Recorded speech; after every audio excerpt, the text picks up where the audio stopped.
السلام علیکم. مجھے کہتے ہیں جان مدی اور آپ بالکل خیریت کے ساتھ ہوں گے. قراقرم کے ان بلند بالا پہاڑوں میں جہاں پہ اس وقت ٹمپریچر جو ہے -20 ہے، یہاں سے میں یہ ویڈیو آپ کے لیے ریکارڈ کر رہا ہوں.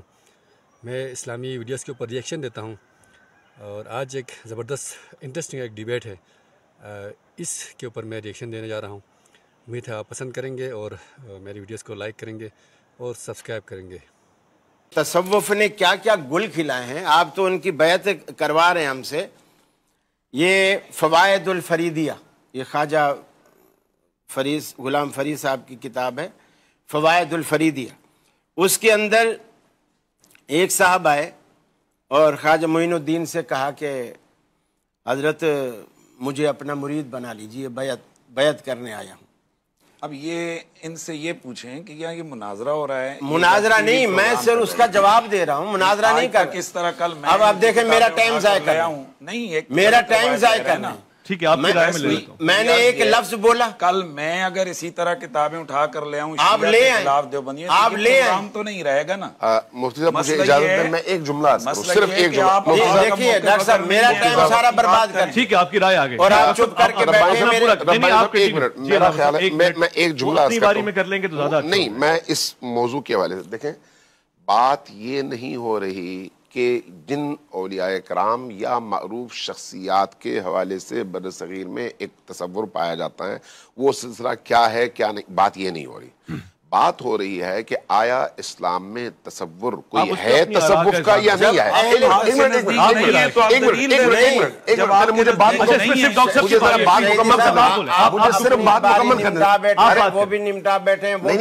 میں صرف رہنمائی کرنے کی کوشش کر رہا ہوں کہ مسئلہ حل ہو جائے. یہی بات آپ پہلے ایک علمی باری پہ سٹارٹ میں آپ نے کیوں نہیں بیان کیا کہ ہم اپنی بات دیکھیں نا، اس لیے کہ میں یہ دیکھ رہا تھا کہ آپ اس طرف آتے ہیں یا نہیں آتے، اور آپ آئے ہیں. جب آئے ہیں تو میرا جواب جی آپ گفتگو کیجئے، کیا کہہ رہے ہیں؟ کتاب کے حوالوں کے علاوہ میں پوچھ رہا ہوں آپ کی رائے میں کیا ہے تصور؟ آپ ایک دفعہ علمی حوالے سے بحث کریں. نزدیک یہ رائے بس بات ختم ہو کہا کہ میں آپ کا مرید بننا چاہتا ہوں معین الدین سے، چشتی سے. تو انہوں نے کہا کہ پھر تو کہہ، مرید بننا ہے نا، پھر تو کہہ لا الہ الا اللہ چشتی رسول اللہ.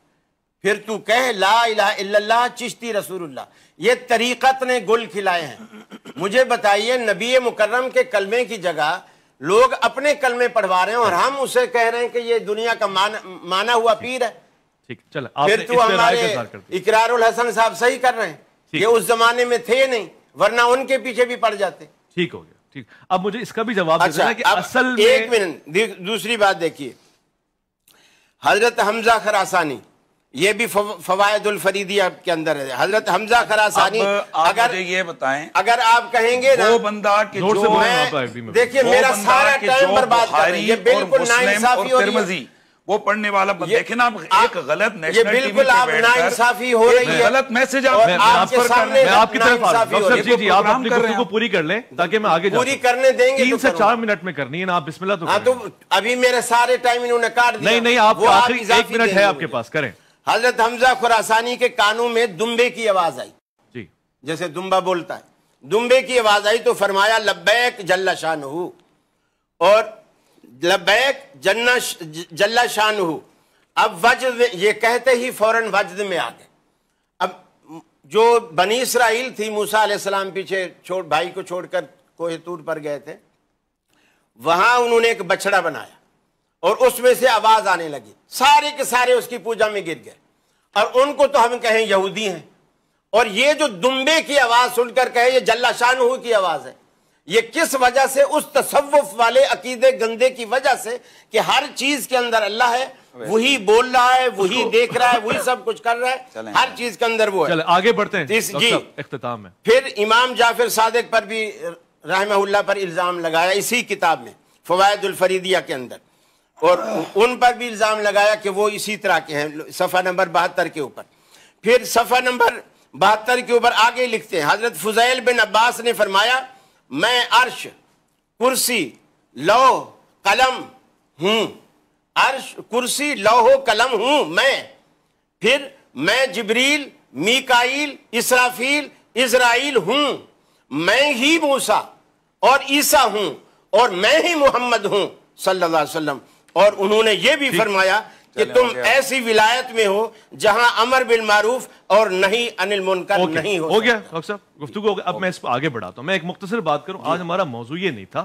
اگر آپ اس کا جواب ان سے لیں گے نا, یہ بولیں گے یہ تمام چیزیں اگر ان سے ثابت ہیں تو ہم ان پہ بیزاری کا اعلان کرتے ہیں. نہیں کریں گے, وہ کر چکے ہیں پہلے. نہیں کریں گے. آپ میری طرف کر دیں. بسم اللہ الرحمن الرحیم.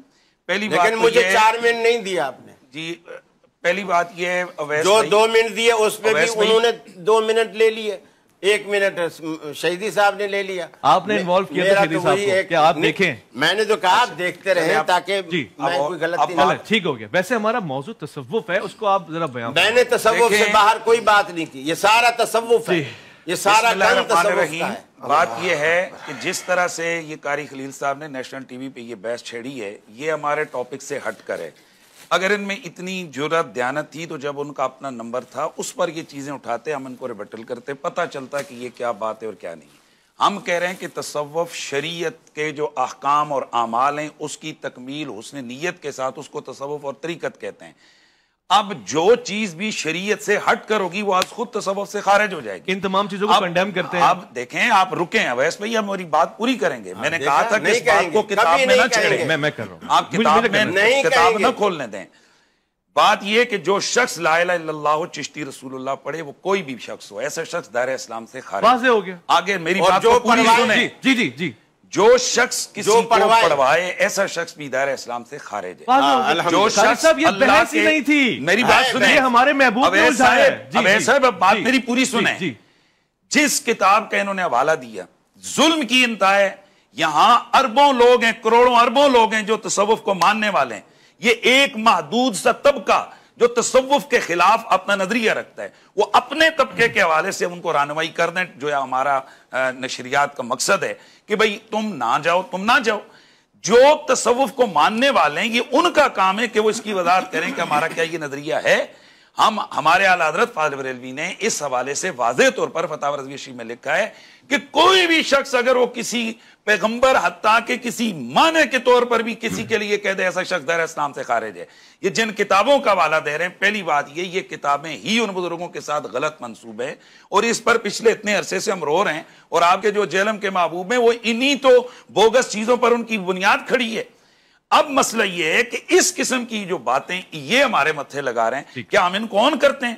یہ کتابیں خود شاہ عبدالحق مقدس دہلوی نے, جہاں بزرگان چشت کا ذکر کیا, وہ کہتے ہیں انہوں نے کوئی کتاب لکھی نہیں. جب ان کے نام کتاب ہی کوئی نہیں تو ایک من گڑت کتاب جو ان کی طرف منسوب کر کے اس میں اس طرح کے واقع ڈال کر اس کو سامنے رکھ کر آپ اللہ کے ولیوں اور کروڑوں لوگوں کے لیے آپ گندا عقیدہ اور اس لفظ استعمال کریں. ان کو معافی مانگنی چاہیے. یہاں یہ کوئی مذاق بنی ہوئی ہے. اس لیے کہ یہ اگلی بات سنیے,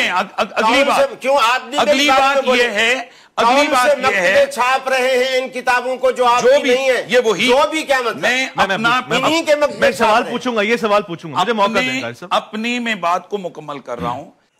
تو جناب یہ تھی ویڈیو, یقیناً آپ نے پسند کی ہوگی, اور اس طرح کی جو موضوعات کے اوپر ہمیں بہت ساری باتیں ہمیں سننے کو ملتی ہیں, اور جو اسلامی اسکالرس ہیں مختلف موضوعات کے اوپر بات کرتے ہیں, اور جب وہ آپس میں ڈیبیٹ کرتے ہیں اور اس طرح کے ٹاپک کے اوپر بات کر کے ہمارے سامنے رکھتے ہیں, تو ہمیں اسلام کو سمجھنے میں آسانی ہوتی ہے. اور میرے پیارے نبی صلی اللہ علیہ وسلم نے فرمایا ہے کہ اختلاف امتی رحمتن, کہ میرے امت کے جو علماء کے درمیان اختلافات ہوتے ہیں فروعی مسائل کے اوپر, وہ رحمت ہے, کیونکہ ان میں سے بہت کچھ پھر دیگر جو افراد تھے, دیگر جو مسلمان ہیں, ان کو سیکھنے کا موقع ملتا ہے پھر, اور مختلف جو مسائل ہیں فروعی مسائل ہیں ان کو پھر سمجھنے کے لیے بہتر جو ہے ماحول پیدا ہوتا ہے. تو اختلافات اچھی بات ہے, لیکن اختلافات کو ذاتی اناد اور اتنا دشمنی کے حد تک لے کر جانا نہیں چاہیے کہ جس سے پھر مختلف قسم کے گروہ بندیاں پیدا ہوں اور آپس میں مارا ماری پیدا ہو. لیکن فروعی مسائل کے اوپر اختلافات اچھی بات ہے.